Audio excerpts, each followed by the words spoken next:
Ira, I understand you do a lot of intervention work in the schools that prevents school violence. Can you please tell us a little bit about your organization and the work that you do with it? Sure. I'm with the National Coalition Building Institute, NCBI.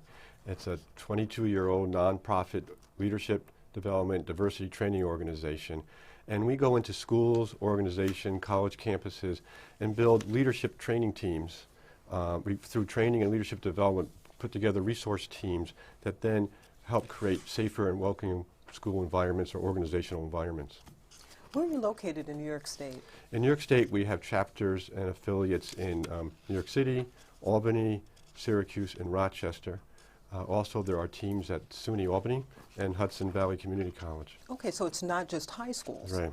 And how are the chapters constituted? They're constituted in terms that we go in and look for the natural bridge builders that are in that organization or in that school. Who are the students that can relate across cliques, across age level? Who are the staff that get along? Who are the staff that kids naturally go to for help? And we bring these, we call them natural bridge builders or coalition builders together and train them as trainers and as leaders. Do the various schools across New York State and throughout the country, do they seek out NCBI, or do you provide your information initially and make your resources available? How does that work? It's a little bit of a combination of both. For instance, in the New York State Albany area, we started in a couple of school districts where we approached them, and then through the word of mouth, staff leave one school district, go to another school district, and then invite us in. What do we know about the kids who carry out an act of school violence?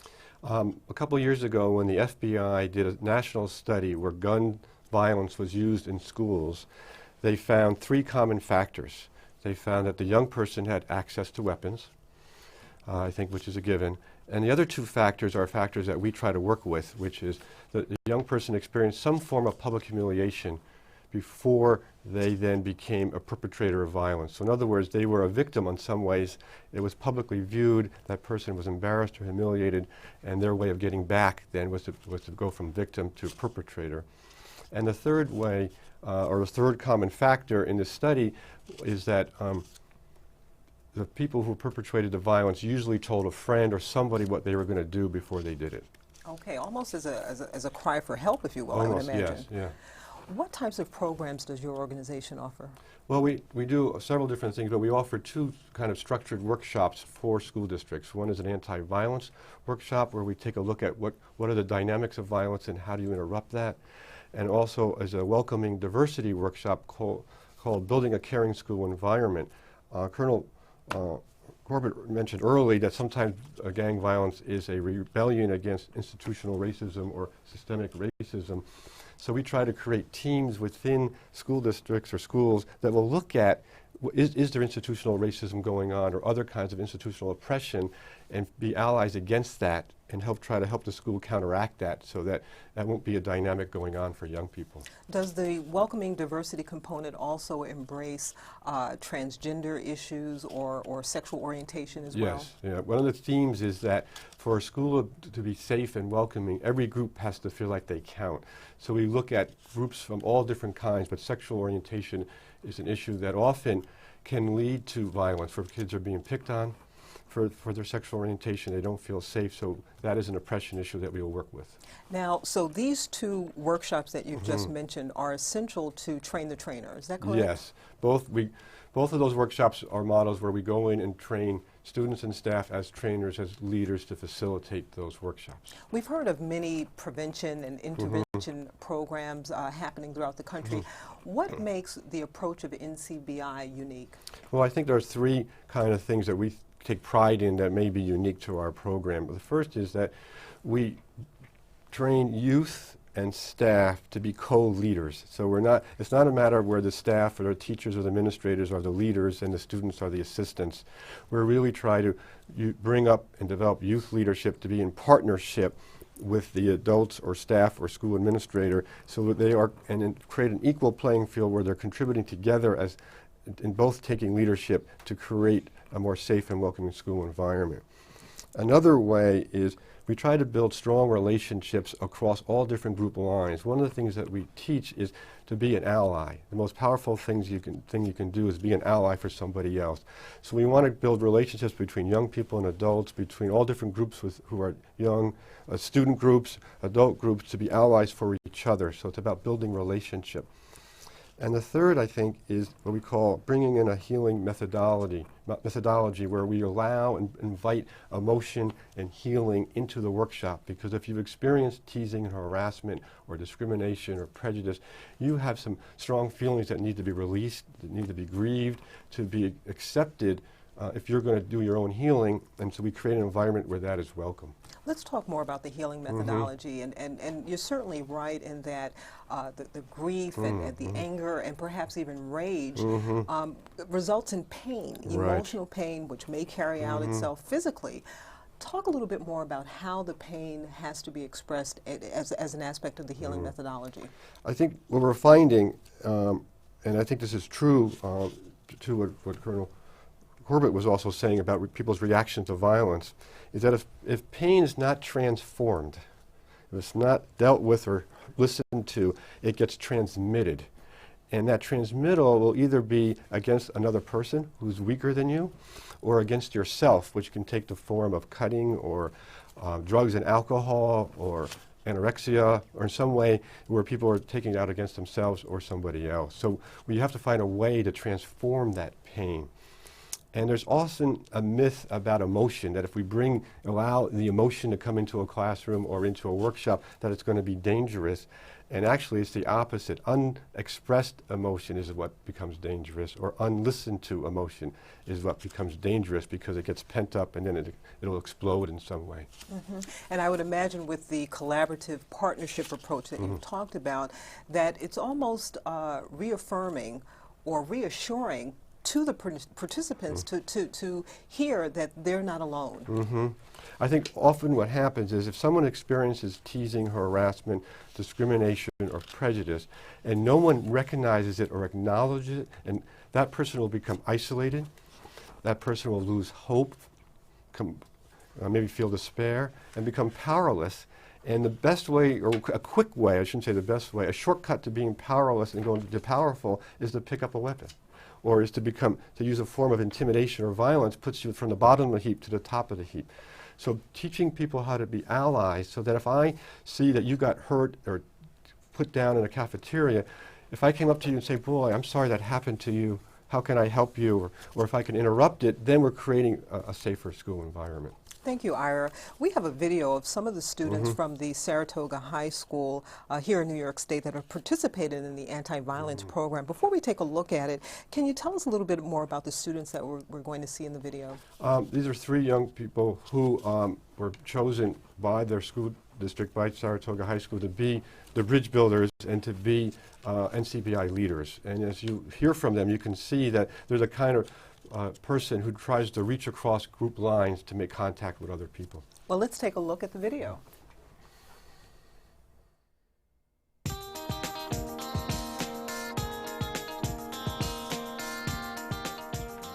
NCBI stands for National Coalition Building Institute, and it's a way for students to get to learn about their peers and even about themselves, and learn about discrimination and breaking their records and stepping out of the norm to make their school and themselves and their community better. At the NCBI program, one of the main things to do is we try to just take away everyone's stereotypes they have coming into the day.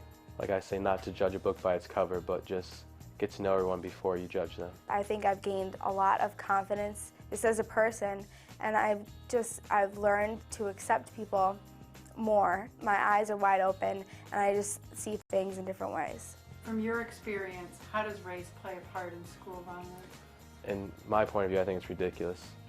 Like, till this day and age, like, we had such great people like Martin Luther King and Harriet Tubman that did such good things for this world, and people can't look past the fact that I'm a different color, and I'm the same person inside if you get to know me. And a lot of the kids, they actually do know me, that don't like African American people. They do know me. They don't have a problem with me. You just have to kind of throw yourself out there and just show them who you really are, and not try to pretend, try to fit into that group, but just be yourself, and you'll realize that people just like you. Doesn't really have to be physical violence, it can also be mental.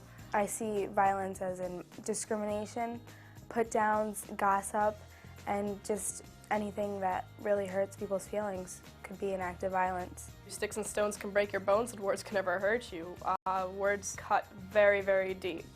And even though it will never show physically, it can tear inside you emotionally. And it doesn't have to be just physical violence in school, of just walking and feeling the pain of, you know, you're going to get made fun of that day. Can you share one story that you heard in a workshop that really stuck with you, that you really remember? One girl I know, she's one of the sweetest girls I think I've ever met. She's very bright, comes to school, very beautiful. And she stood up and did what they call a speak out, which is when they tell the story. And she talked about how when she was younger, her father would actually rape her. And of course that's really upsetting, but because of that, she thought that if she gained weight, her father wouldn't want anything to do with her, so she gained a lot of weight. And it's very upsetting because, I mean, obviously her father doesn't do that to her anymore, but other kids in school will look at her and call her fat, but they have no idea what's going on behind it. Gossip has almost everything to do with it. I mean, it comes with physical and mental violence, mostly mental, because it hurts people's feelings when you hear somebody talking about you that's not true. It can also be with put downs, people can put you down, and that makes you feel like you're not important. It's showing insecurities about internal oppression, and it's showing how they feel about themselves, and so they take it out on other people. Now that I've taken the training, I've tried to intervene whenever I can. I'm not always there when something like that happens, but if it does, I will try to, or I can change the subject. I can just change the subject, or can you guys just get to know each other before you say mean things to each other or negative things. But yeah, I always try to be there in case something like that does happen. There was actually an incident where I was involved in a fight, and my best friend was actually there for an ally for me. It wasn't too big of a fight, it was just a push here and there and a headlock, and after that I was broken up by a couple of the actual varsity players on the basketball team when I was a freshman. So my best friend pulled me away and brought me down to the cafeteria and just cooled me down, and he's actually involved with the workshop as well. So he was just there for me, and it's great to have someone like that at that time, because you're just so upset and you're just so you just want to go get that kid, and he was there to cool me down and to say, just go get some lunch and we'll take care of this in a little bit later. And he helped me out a lot. Just having him there and saying everything's going to be all right and just calm down, and it was great. You say ouch if you get offended. I actually say that every single day. Whenever I get offended by something now, I say ouch, and everybody knows what that means. Not a lot of my friends have gone to NCBI. I am encouraging them to, but they all know what that means, and they actually say that too. One of my friends made a rude comment the other day, and my other friend said ouch, and I looked at her and I said, ouch. It was great. You look at everything a different way, and if even just one person can realize that, and if NCBI can touch one person a day and they give it to another person, not only can we have a better school, but perhaps we can have a better community for the future. Well said by that young woman, and all of the natural leaders and natural bridge builders that you referred to, Ira. Wouldn't you agree? Yes, yes. And you can see that for that one young man, that having an ally in that time when he was in a fight, and to help him separate, have him have a support and realize there are alternative ways of dealing with that instead of immediately fighting back and creating more violence. One of the things I found most interesting is that the students really emphasize that violence is not limited to physical assaults. Can you talk more about how you consider, or what you consider to be violence?